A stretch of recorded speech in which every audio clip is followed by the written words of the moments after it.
Hey everyone, welcome to Smart Education and I hope loading absolutely awesome. उम्मीद करता हूँ आप सब बहुत अच्छे होंगे और मैं हूँ आपका दोस्त, आपका एजुकेटर, आप लोगों के लिए रीजनिंग क्लासेस के साथ। Hey everyone, how are you doing? कैसे हो आप सब? तो दोस्तों, आज की हमारी इस क्लास का टॉपिक रहेगा डाइस।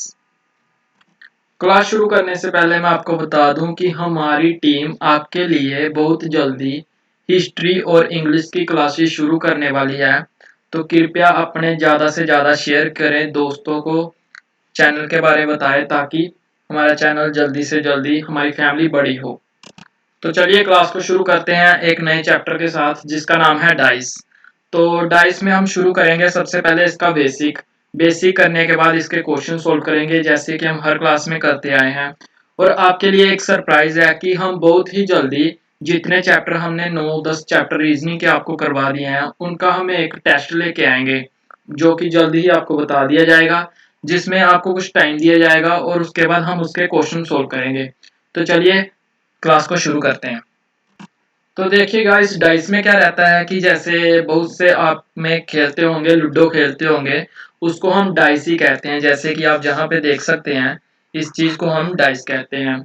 और अगर हम डाइस की बात करें तो डाइस को हम क्यूब भी कहते हैं। देखिए डाइस को हम क्यूब भी कहते हैं। और उसके बाद इसकी क्या होती है, इसकी 6 फेसेस होते हैं, ठीक है।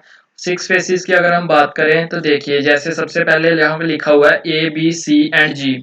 लाइक जे वाला A B C and G, जे इसकी वन साइड होगी।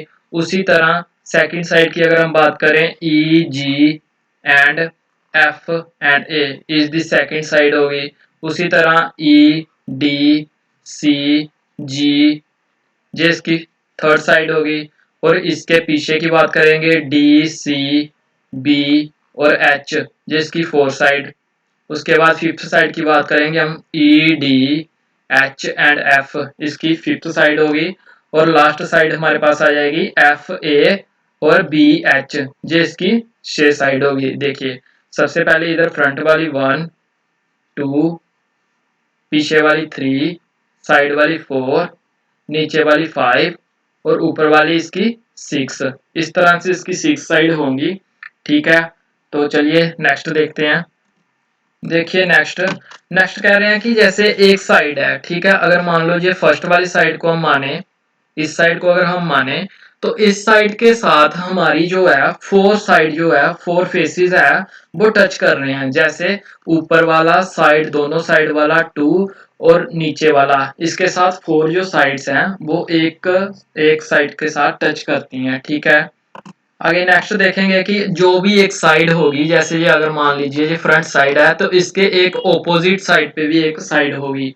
उसी के साथ साथ एक हमारे पास अपर साइड होगी जिसको हम जे वाली कह देंगे D C G E, ठीक है। ये हमारी अपर साइड हो जाएगी। और एक लोअर साइड हो जाएगी। लोअर साइड में हमारे पास आ जाएगा HBAF, ठीक है। तो ये हमारा डाइस होता है। उसके बाद नेक्स्ट देखेंगे। देखिए नेक्स्ट नेक्स्ट क्या कह रहा है कि देखिए एक क्यूब है 6 स्क्वायर फेसेस, जो कि मैंने आपको पीछे बताया कि एक क्यूब की या एक डाइस की 6 साइड होती हैं, 6 साइड होती हैं, ठीक है।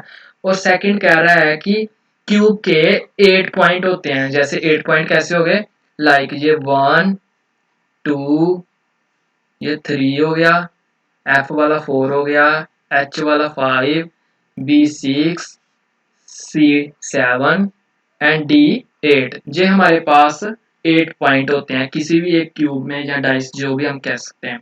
उसके बाद जो हमारे पास क्यूब है उसके 12 एजेस होते हैं। एजेस इन द सेंस कि उसके 12 लाइन यूज करके एक डाइस को बनाया जाता है। जैसे 1 2 3 4 5 6 7 8 9 10 11 एंड 12। तो हमारा जो एक डाइस बनता है वो 12 लाइन से बनता है, ठीक है। चलिए नेक्स्ट चले थे। तो चलिए दोस्तों अब इसके कुछ रूल हैं वो उसको समझ लेते हैं।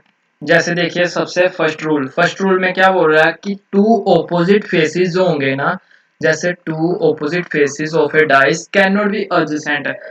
तो जैसे आपको मैं एग्जांपल से समझाता हूँ कि जैसे यहाँ पे देखिए ये टू है, ठीक है, ये हमारा टू है, इसमें भी हमारा टू है। तो जो टू है वो कभी भी अपने एडजेसेंट मतलब अपने पड़ोसियों के कभी भी ओपोजिट नहीं हो सकता, ठीक है। जैसे इसके ओपोजिट में इसके पड़ोस में कौन कौन है, 4 और 3 है, ठीक है। ये 4 और 3 कभी भी टू के ओपोजिट में नहीं आ सकते। इसी तरह नेक्स्ट डायग्राम में हमें बताया हुआ है कि टू के साथ में कौन कौन है, 6 और 1। तो ये 6 और 1 कभी भी टू के ओपोजिट में नहीं रह सकते, ठीक है। अगर ये चारों नहीं रह सकते तो इसके टू के ऑपोजिट में कौन बच गया, देखिए 3 4 6 1। तो टू के ऑपोजिट में हमारे पास कौन बच गया, 5। तो 5 इसके ऑपोजिट में होगा। देखिए यहाँ पे भी मैंने लिखा हुआ है here faces with number 4 3 6 1 are adjacent to the face number 2। मतलब ये 4 3 6 1 है, ये वाले 4 3 6 और 1 ये इसके एडजेसेंट है, मतलब इसके साथ हैं, तो ये इसके ऑपोजिट नहीं हो सकते। इसी तरह कह रहा है कि 4 3 6 1 can not be opposite of two. तो ये टू के ऑपोजिट नहीं हो सकते। अगर ये चारों नहीं हो सकते तो टू के ऑपोजिट कौन हो जाएगा, तो टू के ऑपोजिट हो जाएगा 5। एक बार फिर से मैं रिपीट कर देता हूँ कि जो हमारा जैसे अपर में दिख रहा है ना आपको, टू दिख रहा है यहाँ पे और टू यहाँ पे दिख रहा है। तो यहाँ पे हमारे जो इसके साथ है जैसे 4 है और 3 है, अगर क्योंकि क्वेश्चन में हमसे पूछ लिया जाएगा कि जैसे 2 है, वो हमसे पूछेंगे कि 2 के ऑपोजिट में कौन है, तो आप बताएंगे। तो आपने ये चीज देखनी है डायग्राम में भी, अगर जो चीज इसके साथ हमें डायग्राम में दिख रही है वो कभी भी इसके ऑपोजिट में नहीं आ सकती। तो यहाँ पे 4 3 तो एलिमिनेट कर देंगे और 6 और 1 को भी एलिमिनेट कर देंगे। तो हमारे पास बच जाएगा सिर्फ 5। तो 5 इसके ऑपोजिट में आएगा। ये इसका फर्स्ट रूल है, आपको याद रखना है। इसी के साथ सेकंड रूल पे चलते हैं। देखिए सेकंड रूल में क्या कह रहा है हमसे, सेकंड रूल में हमसे कह रहा है कि जैसे इस डायग्राम को देखेंगे सबसे पहले हम।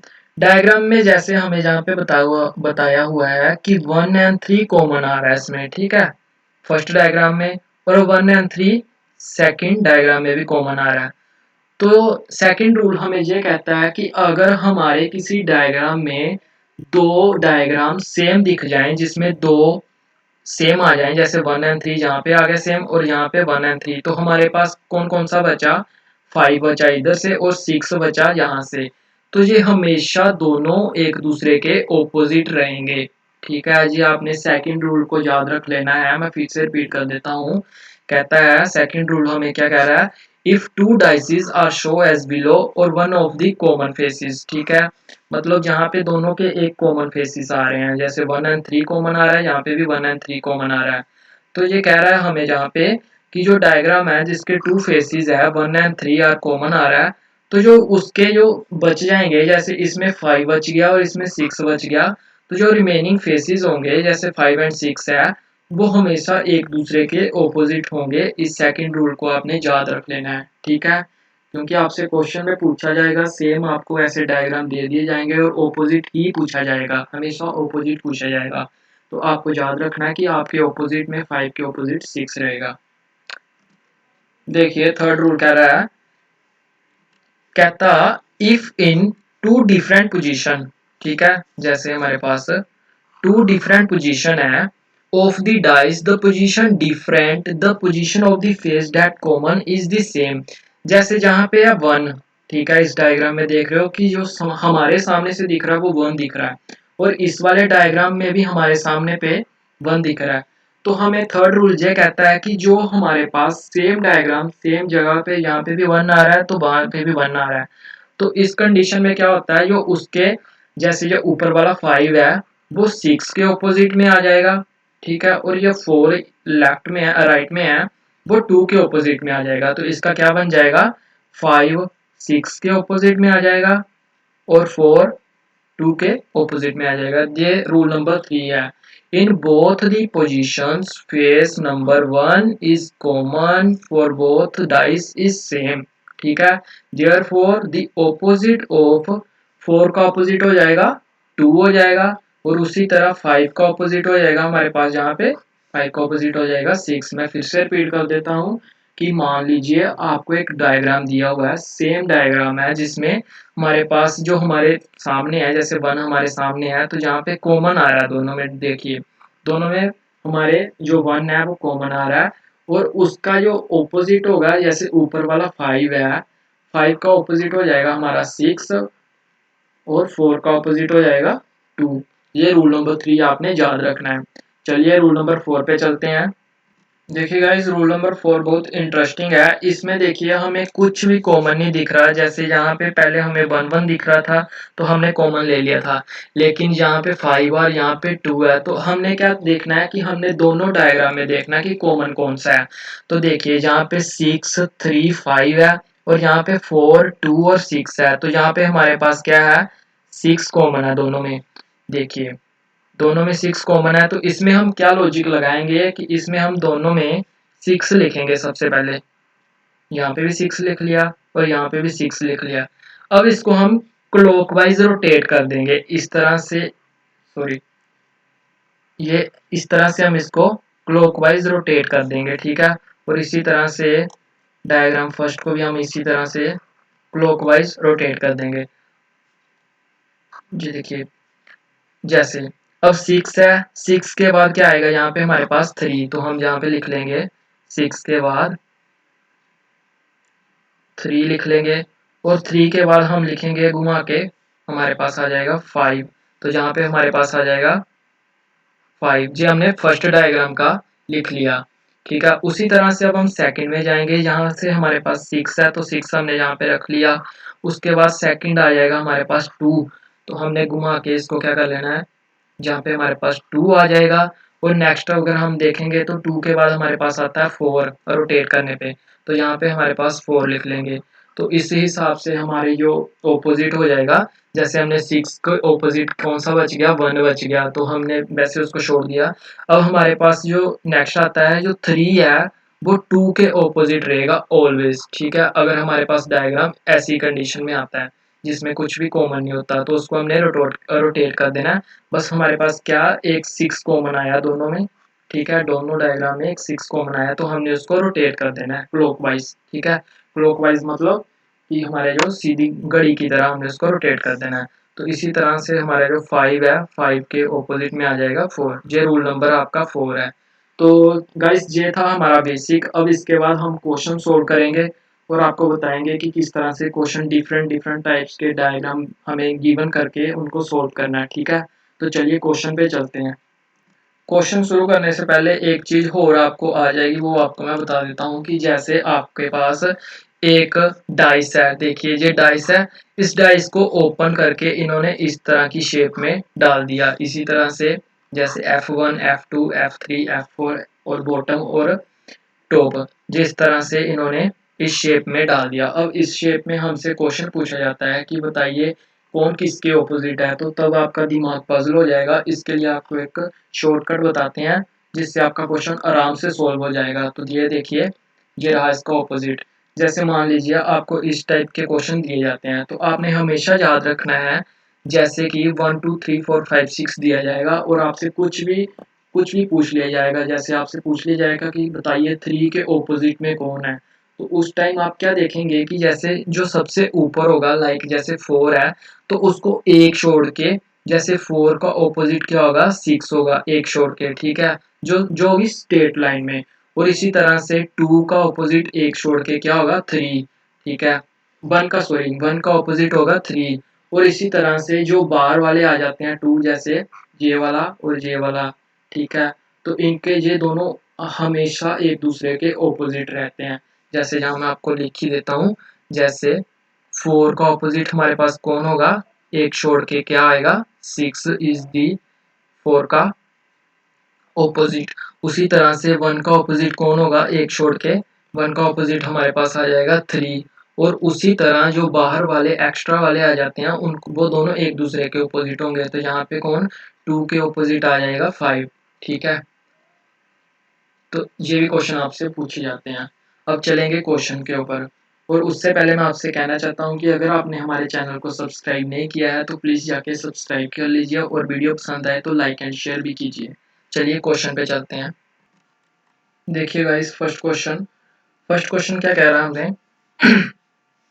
देखिए, ये कह रहा है two positions of dice are shown given. ठीक है, हमें दो डायग्राम दे दिए गए हैं।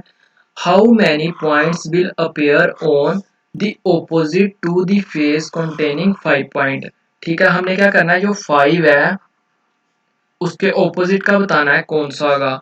देखिए जहाँ पे 5 है, 1 2 3 4 5, तो ये हमारे पास हो जाएगा 5, ये हमारे पास 2 हो जाएगा, ये हमारे पास 1 हो जाएगा, इसी तरह ये 2 हो जाएगा, ये 4 हो जाएगा और ये 1 हो जाएगा।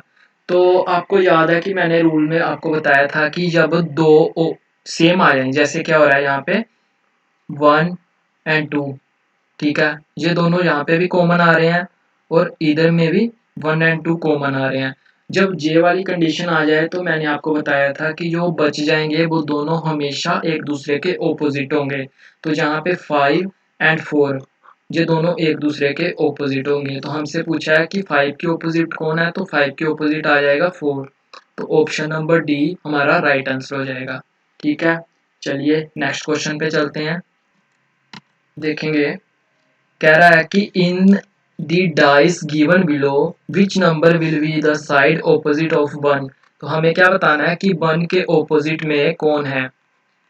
चलिए क्वेश्चन सोल्व करिए मेरे साथ। देखिए यहाँ पे क्या दिया हुआ है, 1 4 एंड 6 दिया हुआ फर्स्ट में, एंड सेकंड में दिया हुआ है 4 6 5। तो यहाँ पे कॉमन क्या दिख रहा है आपको दोनों में, दोनों में मुझे दिख रहा है 4 एंड 6 इज दी कॉमन। ठीक है, ये देखिए पहले डायग्राम में और सेकंड डायग्राम में दोनों में हमें कॉमन दिखना है 4 एंड 6। तो जैसे कि मैंने आपको बताया था कि बच गया 1 एंड 5, तो ये दोनों एक दूसरे के ऑपोजिट हो जाएंगे। ठीक है, तो हमसे क्वेश्चन में पूछा गया है कि 1 के ऑपोजिट बताओ कौन है, तो 1 के ऑपोजिट में कौन आ जाएगा, 1 के ऑपोजिट में आ जाएगा 5। तो option number B is the right answer. ठीक है, मैं फिर से रिपीट कर देता हूँ कि हमें जब भी ऐसे क्वेश्चन दिए हो जिसमें दो हमारे पास कॉमन निकल जाएंगे डायग्राम में, एक डायग्राम दूसरे डायग्राम में दोनों में दो कॉमन आ जाएंगे, जैसे जहाँ पे 4 एंड 6 कॉमन आ रहा है और यहाँ पे भी 4 एंड 6 कॉमन आ रहा है, तो जो हमारे पास बच जाता है यहाँ से, जैसे यहाँ पे 1 बच गया और यहाँ पे 5 बच गया, तो ये हमेशा दोनों एक दूसरे के ऑपोजिट होते हैं। तो इसी तरह से हमसे क्वेश्चन में क्या पूछा गया था कि 1 के ऑपोजिट कौन है, तो जैसे मैंने आपको यहाँ पे निकाल के बताया कि 1 के ऑपोजिट 5 आएगा। तो B is the right answer. चलिए नेक्स्ट क्वेश्चन पे चलते हैं। देखेंगे नेक्स्ट क्वेश्चन क्या बोल रहा है कि कहता which digit will appear on the face opposite to the face with numbers 4। कि हमें बोल रहा है कि 4 के ऑपोजिट कौन है। तो सबसे पहले हमसे जो पूछा गया है उसको हम लिख लेंगे कि 4 के ऑपोजिट में कौन है। चलिए सोल्व करते हैं। देखेंगे यहाँ पे, देखेंगे हम क्या कॉमन है। यहाँ पे हमारे पास क्या कॉमन है, 1 4 3 दिया हुआ है और यहाँ पे 6 3 4 दिया हुआ है। तो यहाँ पे हमें कॉमन क्या मिल रहा है, 4 एंड 3 इसमें भी है और 4 एंड 3 हमारे पास इसमें भी है। तो हमें ये तो पता चल गया कि 1 के ऑपोजिट में हमारा 6 आएगा। ठीक है, अब 1 के ऑपोजिट में 6 है और 4 एंड 3 हमें दोनों दिए हुए हैं, तो हमसे पूछा हुआ है कि 4 के ऑपोजिट में कौन होगा। हमें ये श्योर नहीं है कि 4 के ऑपोजिट कौन कौन सा बच गया। 4 के ऑपोजिट में 2 एंड 5, ठीक है, 2 बच गए। हमें ये, अगर हमें एक थर्ड डायग्राम दिया जाता तो शायद हम बता सकते थे कि 4 के ऑपोजिट में कौन है, लेकिन इस डायग्राम, दोनों डायग्राम से हम नहीं बता सकते कि 4 के ऑपोजिट में 2 है या 5 है। तो इसका हमें आंसर देना है ऑप्शन नंबर ए, क्योंकि हमें ये श्योर नहीं है कि वो 2 के ऑपोजिट में कौन है कि 5 के ऑपोजिट में कौन है। तो इस कंडीशन में हमारा आंसर बन जाएगा ए। मैं फिर से रिपीट कर देता हूँ कि जब हमें दो डायग्राम दिए होते हैं, वो तो मैंने आपको पिछले क्वेश्चन में भी बताया कि जो बच जाता है वो तो एक दूसरे के ऑपोजिट हो जाते हैं। लेकिन अब इस क्वेश्चन में हमसे डिफरेंट क्या पूछ लिया, इसमें हमसे वो पूछ लिया कि 4 के ऑपोजिट में कौन है। वो हमें किसी भी तरीके से मेंशन नहीं किया गया कि 4 के ऑपोजिट में कौन है। तो उस कंडीशन में हमारे पास दो ऑप्शन बचते हैं, 2 या 5, या क्वेश्चन में ऐसा हो सकता है कि आपको ऑप्शन दोनों में से एक दे दिया जाए, लेकिन अगर आपको दोनों ऑप्शन दिए जा रहे हैं तो आप यहाँ पे नन ऑफ द दीज कर सकते हैं। और जैसे मेरे को क्वेश्चन में यहाँ पे ऑप्शन में मिल गया था कि दोनों मिल गए थे, तो मैंने क्या किया, इन दोनों पे आंसर लगा दिया, तो ऑप्शन नंबर ए इस कंडीशन में राइट बन जाता है। चलिए नेक्स्ट क्वेश्चन पे चलते हैं, देखेंगे गाइस नेक्स्ट क्वेश्चन कह रहा है कि two positions of a cube with its surface numbers are shown below when the surface 4, जो 4 है, टच द बॉटम, मतलब जो 4 है वो नीचे जमीन पे टच कर रहा है, ठीक है। तो कह रहा है what surface will be on the top, तो हमें बताना है कि उसके ऑपोजिट में टॉप में कौन है, ठीक है। बॉटम होता है हमारा नीचे और टॉप होता है हमारा ऊपर, हिंदी मीडियम वालों के लिए। देखिए इस क्वेश्चन को कैसे सोल्व करेंगे हम, जहाँ पे हमें दिया हुआ है 1, 3 एंड 2, और यहाँ पे हमें दिया हुआ है 1, 5 एंड 6। तो मैंने आपको रूल नंबर 3 बताया था, अगर आपको याद होगा, कि जैसे हमें एक ही जगह पे यहाँ पे भी 1 दिया हुआ है और यहाँ पे भी 1 दिया हुआ है, तो उस कंडीशन में क्या हो जाता है कि जैसे सेम डायग्राम है, इस कंडीशन में क्या बनेगा, जो 3 है हमारा वो 5 के ऑपोजिट हो जाएगा, 3 हमारा 5 के ऑपोजिट हो जाएगा, और जो हमारा 2 है वो हमारा 6 के ऑपोजिट में हो जाएगा। तो हमसे क्या पूछा गया क्वेश्चन में कि हमें बताना है कि टॉप पे कौन बैठा हुआ है। अगर हमारा इस कंडीशन में 4 नीचे है दोनों में, तो हमारा उसके ऑपोजिट में टॉप में सॉरी, अगर 4 हमारा बॉटम में है दोनों कंडीशन में, तो हमारे टॉप कंडीशन पे कौन आ जाएगा, टॉप में हमारे पास आ जाएगा 1, ठीक है। तो हमारा राइट आंसर हो जाएगा option number A is the right answer.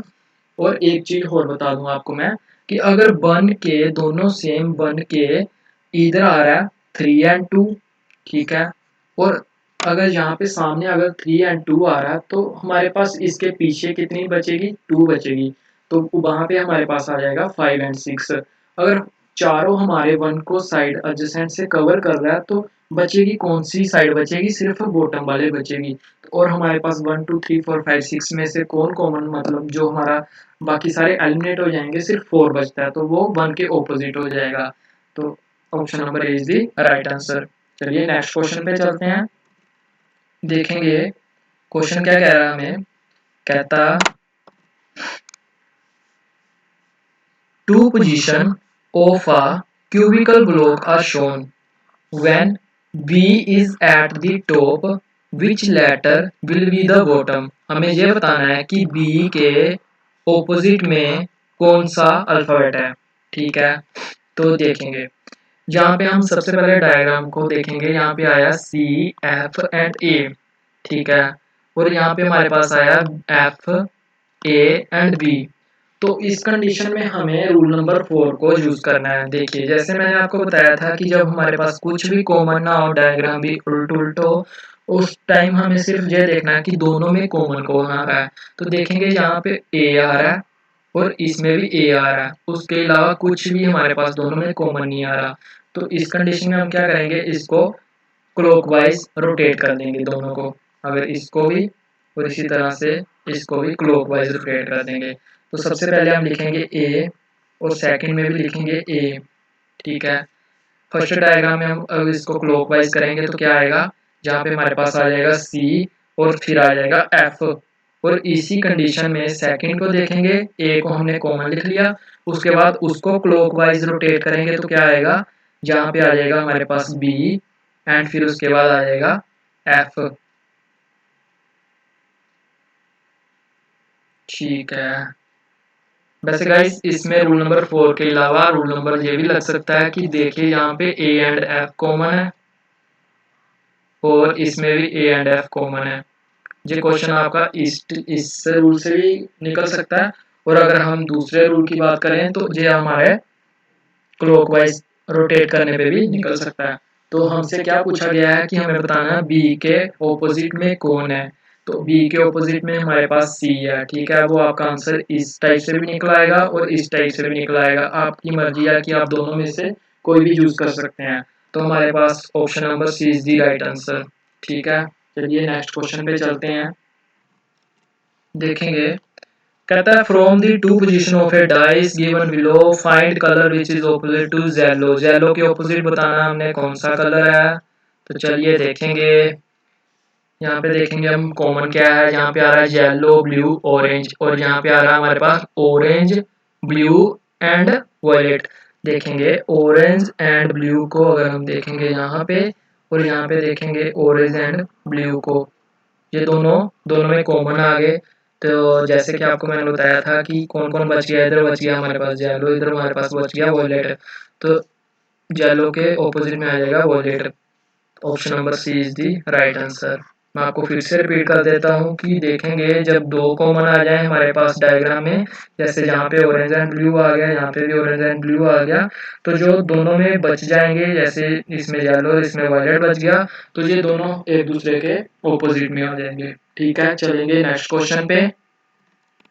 देखिएगा, कहता नेक्स्ट क्वेश्चन कह रहा है two position of a cube with its surface symbol are hash, star, dollar, at the rate, percentage and smiley when the surface dollar touch at the bottom। मतलब जो हमारे पास dollar है वो नीचे है, ठीक है, बॉटम पे है।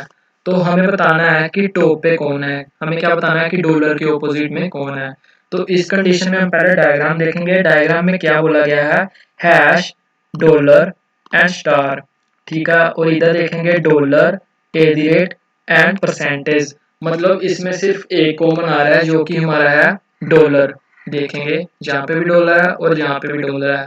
तो इस कंडीशन में क्या करेंगे, हम इसको क्लॉकवाइज घुमा देंगे, इसको भी क्लॉकवाइज घुमा देंगे और इसको भी सेम क्लॉकवाइज घुमा के लिख देंगे। देखिए मैंने क्या लिखा, यहाँ पे डॉलर लिखा, उसके बाद नीचे भी मैंने डॉलर लिख दिया, उसके बाद मैंने लिखा स्टार एंड उसके बाद हैश। उसी तरह नीचे मैं क्या लिखूंगा, डॉलर के बाद एट एंड परसेंटेज। तो स्टार के ऑपोजिट में आ गया एट और हैश के ऑपोजिट में आ गया हमारे पास परसेंटेज। तो हमें बताना है कि डॉलर के ऑपोजिट में कौन है। देखिए डॉलर के ऑपोजिट हैश तो हो ही नहीं सकता क्योंकि हैश के ऑपोजिट में परसेंटेज है। ऑप्शन नंबर ए एलिमिनेट हो गया। उसी तरह सी को देखेंगे तो स्टार के ऑपोजिट में हमारे पास ए दी रेट है, तो option number C is the also eliminate. उसके बाद ए दी रेट के ऑपोजिट में स्टार है तो ये भी एलिमिनेट हो जाएगा। तो ऑप्शन नंबर बी देखेंगे जो हमारे पास बचता है। तो डॉलर के ऑपोजिट में हमारे पास सिर्फ एक ही ऑप्शन बचता है, वो है स्माइली। तो ये हमारे पास option number B is the right answer बन जाएगा। ठीक है, मैं फिर से रिपीट कर देता हूँ कि जब हमारे पास किसी दो डायग्राम में सिर्फ एक ही लाइक जैसे सिंबल जहाँ पे दोनों में एक ही कॉमन है, तो उस कंडीशन में हमें क्या करना है, उसको क्लॉकवाइज रोटेट कर देना है। ठीक है, और इसी तरह इसमें नीचे लिख लेना है, जैसे मैंने दोनों में लिख लिया। और दोनों को जो क्लॉकवाइज करने पे होगा उसके बाद जो हमारे पास डायग्राम बनेगा वो दोनों एक दूसरे के ऑपोजिट हो जाएंगे और जो हमारे पास इसमें से आंसर निकल के आ जाएगा। चलिए नेक्स्ट क्वेश्चन पे चलते हैं। देखेंगे नेक्स्ट क्वेश्चन, कहता इसमें हमें तीन डायग्राम दिए गए हैं। अब इसमें क्वेश्चन जो हमारा थोड़ा सा मुश्किल हो जाएगा उसको सोल्व करना, लेकिन हम इसको बहुत इजी से सोल्व कर देंगे। कहता ए क्यू है 6 डिफरेंट सिंबल है। हमारे पास कितने सिंबल्स है, 6 डिफरेंट है। उसके बाद हमें ये बताया गया है एक डॉट है, सर्कल है, ट्रायंगल है, स्क्वायर है, क्रॉस एंड एरो है। ठीक है, कहता 3 different positions of a cube and show in X Y and Z में बताया गया है ये तीन डायग्राम। तो हमें क्या बताना है, कहता है which symbol is opposite to the arrow. Arrow किसे कहते हैं हम, ये हमारे पास एरो हो गया। अब इसके, मैं इसको बॉक्स में बना देता हूँ। अब इसके हमें बताना है कि ऑपोजिट में कौन है। ठीक है, तो इसमें हमने क्या करना है, सबसे पहले हम देखेंगे कि लाइक जैसे यहाँ पे मैंने देखा डॉट, ट्रायंगल एंड सर्कल, और इसी तरह से मैंने जेड में देखा कि हमारे पास जहाँ पे सर्कल दोनों में कॉमन है, एक्स में भी कॉमन है और जेड में भी कॉमन है। तो यहाँ पे मैं क्या करूँगा, यहाँ पे मैं करूँगा इन दोनों को क्लॉकवाइज रोटेट कर दूंगा। ठीक है, एक कॉमन लेके दोनों को क्लॉकवाइज रोटेट कर दूंगा। अगर मैं क्लॉकवाइज रोटेट करूंगा तो क्या बनेगा मेरे पास, यहाँ पे मेरे पास आ जाएगा सर्कल सबसे पहले एक्स का, उसके बाद मेरे पास आ जाएगा ट्रायंगल, ट्रायंगल के बाद मेरे पास आ जाएगा डॉट, ठीक है। और उसी तरह अगर मैं जेड का सर्कल पकड़ता हूँ तो उसके बाद मेरे पास आ जाएगा रोटेट करने के ऊपर एरो आ जाएगा। देखिए सबसे पहले मैंने यहाँ पे सर्कल बना दिया, उसके बाद मैंने एरो बना दिया, और एरो बनाने के बाद मैंने क्या किया, एरो बनाने के बाद मेरे पास आ गया क्रॉस, तो ये मेरा ऑपोजिट हो जाएगा। तो मुझे किसका बताना है, मुझे बताना है एरो का। एरो के ऑपोजिट में कौन आ गया, एरो के ऑपोजिट में आ गया हमारे पास ट्रायंगल। तो मेरे पास ऑप्शन नंबर, यहाँ पे पहले मैं ट्रायंगल बना देता हूँ और उसके बाद मैं आपको बता देता हूँ option number B is the right answer, ठीक है गाइस। तो ऑप्शन नंबर बी मेरे पास राइट आंसर हो गया। इसमें हमें जरूरत नहीं पड़ी कि हम वाई को टच करें।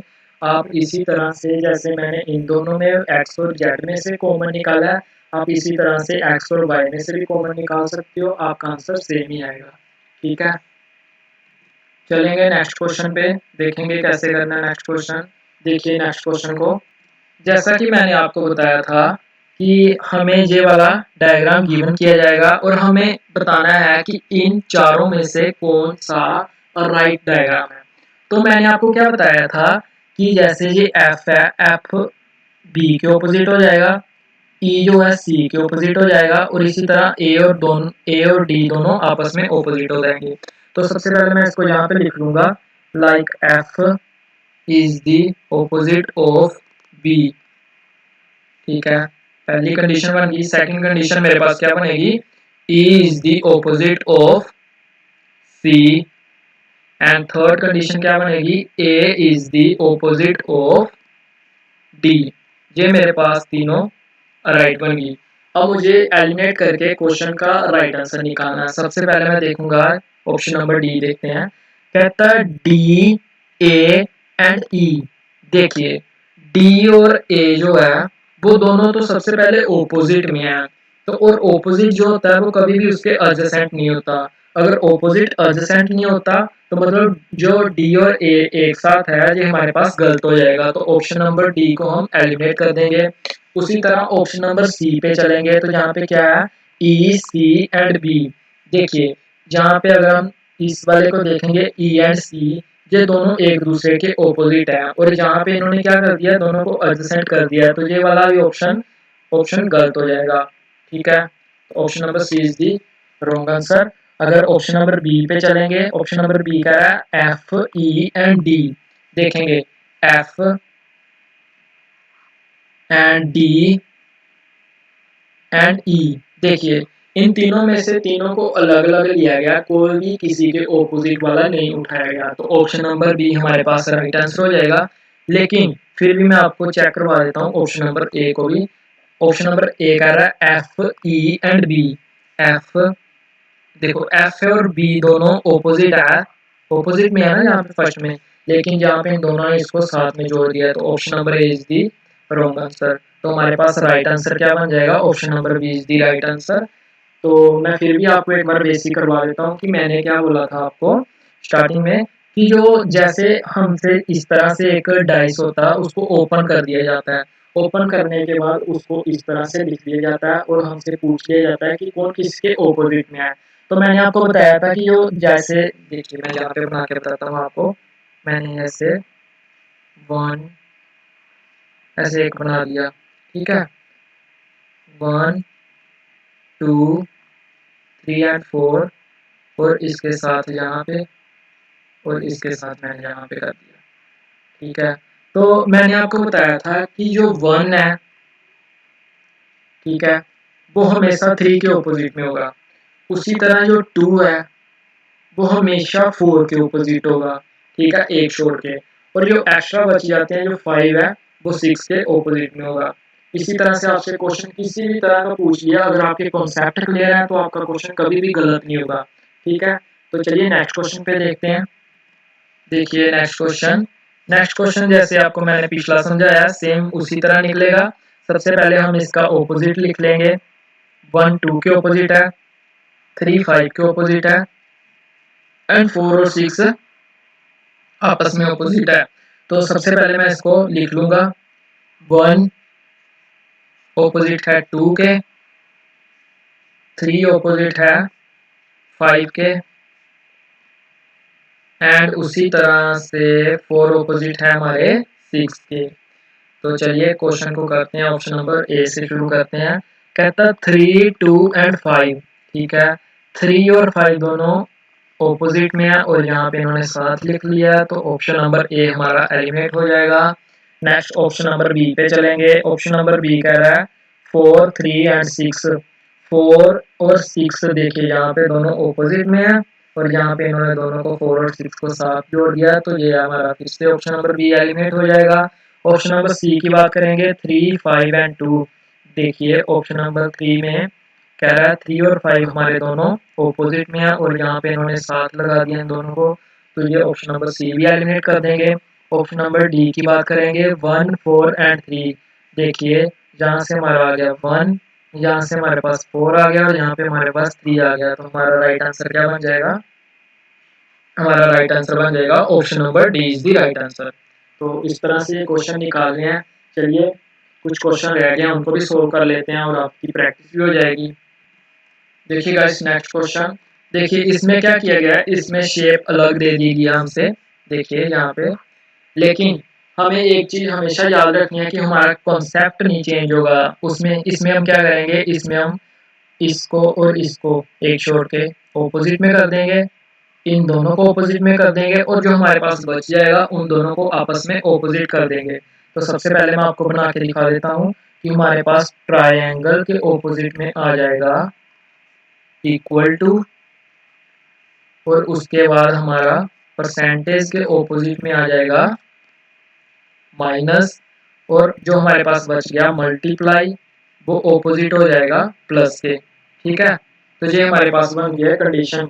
अब हमने इसको सोल्व करके आंसर निकालना है। देखिए ऑप्शन नंबर ए कह रहा है मल्टीप्लाई प्लस एंड डिवाइड।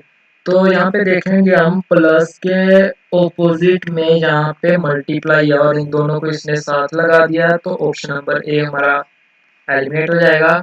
उसके बाद ऑप्शन नंबर बी को देखेंगे तो यहाँ पे हमारे पास क्या percentage and equal to and triangle. देखिए ट्राइंगल और इक्वल टू हमारे दोनों ऑपोजिट में है ऑप्शन नंबर 1 में, लेकिन यहाँ पे इन्होंने क्या कर दिया, इन दोनों को साथ लगा दिया, तो ये हमारे पास ऑप्शन नंबर बी भी रॉन्ग हो जाएगा। उसके बाद थर्ड ऑप्शन नंबर देखेंगे, जहाँ से देखेंगे हम सबसे पहले हमारे पास आ जाएगा ट्राइंगल, उसके बाद मल्टीप्लाई यहाँ से उठा लिया, उसके बाद परसेंटेज। देखिए ये हमारे पास राइट आंसर हो जाएगा क्योंकि इसमें कोई भी एक दूसरे के एडजेसेंट नहीं है, तो option number C is the, मतलब ऑपोजिट में नहीं है, ठीक है, तीनों एडजेसेंट है एक दूसरे के, तो option number C is the right answer. लेकिन फिर भी मैं ऑप्शन नंबर डी आपको चेक करवा देता हूँ। देखिए यहाँ पे आप percentage percentage divide multiply and minus, यहाँ पे देखेंगे डिवाइड और माइनस दोनों एक दूसरे के ऑपोजिट में है, लेकिन यहाँ पे इन्होंने साथ लगा दिया, तो ऑप्शन नंबर डी भी हमारा रॉन्ग हो जाएगा। तो ये था क्वेश्चन। चलिए नेक्स्ट क्वेश्चन पे चलते हैं। चलिए गाइस नेक्स्ट क्वेश्चन देखते हैं। ये देखिए कुछ अलग ही शेप में आया। अब इसको सोल्व करेंगे हम। सबसे पहले क्या करेंगे हम देखेंगे। सबसे पहले हम 1 एंड 3 को ऑपोजिट में कर देंगे, तो यहाँ पे हमने 1 के ऑपोजिट में कर दिया 3 को। उसके बाद नेक्स्ट हमने क्या कर दिया, 2 के ऑपोजिट में कर दिया 4 को। देखिए 2 के ऑपोजिट में कर दिया मैंने 4 को। अब देखिए इनका क्या करना है, इनका जो दोनों को एक दूसरे के ऑपोजिट में कर देना हमने, ठीक है। इन दोनों को, ऊपर वालों को, इन दोनों को एक दूसरे के ऑपोजिट कर देना है, ठीक है। तो यहाँ पे क्या करेंगे हम, माइनस को ऑपोजिट कर देंगे प्लस के और मल्टीप्लाई को ऑपोजिट कर देंगे हम इक्वल टू के, ठीक है। इनको ऐसे सोल्व करना है, ऊपर वालों को ऊपर वालों के ऑपोजिट और नीचे वालों को नीचे वालों को ऑपोजिट। तो देखते हैं क्वेश्चन का आंसर निकाल के। देखिए सबसे पहले हमने ऑप्शन नंबर ए उठाया। ऑप्शन नंबर ए कह रहा है 1 और 4, ठीक है। 1 और 4 दोनों देख लिए, ठीक है। 1 एंड 4 अलग अलग है, लेकिन प्लस एंड माइनस दोनों ऑपोजिट है, तो इसने दोनों को साथ रख दिया यहाँ पे, तो ऑप्शन नंबर ए हमारा एलिमिनेट हो जाएगा। आगे ऑप्शन नंबर बी को देखेंगे 3 एंड 2, ठीक है। उसके बाद मल्टीप्लाई और इक्वल टू दोनों को इन्होंने साथ रख दिया, लेकिन ये दोनों आपस में ऑपोजिट है, तो ऑप्शन नंबर बी भी हमारा एलिमिनेट हो गया। उसके बाद ऑप्शन नंबर 3 की बात करेंगे तो देखिए 4 एंड 1, 4 एंड 1 ठीक है, दोनों अलग अलग है। उसके बाद multiply and minus, multiply and minus. देखिए दोनों सारे जो है हमारे बिल्कुल सही है। Option number C is the right answer, क्योंकि इसमें कोई भी किसी के ऑपोजिट में नहीं है। ठीक है, और जो फोर्थ है वो तो वैसे एलिमिनेट हो जाएगा। तो ये था option number C is the right answer. चलेंगे नेक्स्ट क्वेश्चन पे, देखेंगे गाइस नेक्स्ट क्वेश्चन।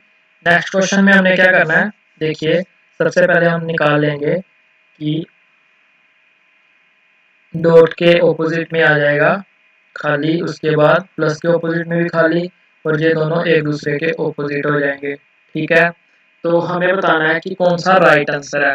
देखिए अगर हम ये तीनों को एक साथ अगर हमें कहीं भी मिल जाए तो ये हमारा राइट आंसर हो जाएगा। तो देखेंगे इन तीनों में कॉमन कौन सा है। देखिए सबसे पहले अगर हम फर्स्ट में देखेंगे तो ये गलत हो जाएगा। उसके बाद अगर सेकंड में देखेंगे तो जहाँ पे हमारे पास सेम बन रहा है, प्लस भी आ रहा है, और ये तीनों, तो ऑप्शन नंबर बी हमारे पास इसमें राइट आंसर हो जाएगा। ठीक है गाइस, ओके गाइस, ये थे आज के क्वेश्चन। आई होप आपको क्लास अच्छी लगी होगी। अगर किसी को भी किसी क्वेश्चन में कोई डाउट है तो वो कमेंट सेक्शन में पूछ सकता है। तो चलिए मिलते हैं नेक्स्ट क्लास में, आज के लिए इतना ही। एंड प्लीज सब्सक्राइब कीजिए और चैनल को ग्रो कीजिए। एंड गाइस फिर से मैं आपको एक अपडेट दे देता हूँ कि हमारे चैनल पे अब 2-3 अब इसकी नेक्स्ट क्लास में आपको प्रैक्टिस करवाई जाएगी। जिन चैप्टर को हमने कंप्लीट कर लिया उनके हम क्वेश्चन करवाएंगे आपको, मिक्स क्वेश्चन। और अगर आपको ज्वाइन करना हो तो प्लीज़ क्लास को देखिएगा। Okay, thank you.